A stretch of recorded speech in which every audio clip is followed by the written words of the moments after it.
ဒါကြည့်မျိုးစုံမျိုးပြားတောင်တကုံမြောက်တကုံ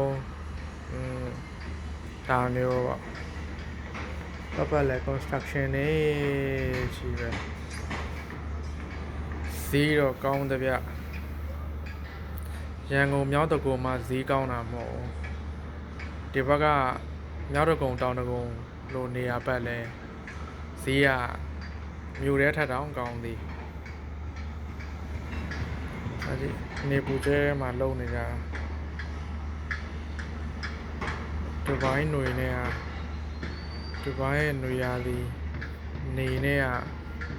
သူတို့ရဲ့ equipment နေနဲ့လွယ်တော့မလွယ်ဘူးเนาะ construction worker တွေရန်တနာဖို့ကောင်းတာ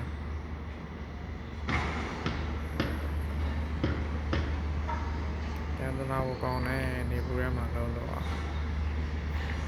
ကျမ်းမှာချမ်းသာကြပါလို့ကွာတော်ပူတာနေရမခံစားနိုင်ပူယုံတယ်မဟုတ်သူကလောင်တဲ့အဆင့်ရောက်တာ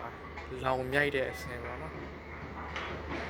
လောင်မြိုက်တဲ့အဆင့်ရောက်တာဟိုဒီတို့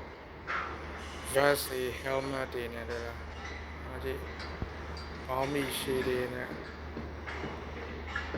တတ်တာလို့ပါဘဝအတွက်ရုန်းကန်နေကြနော်ဟုတ်ကဲ့ပါ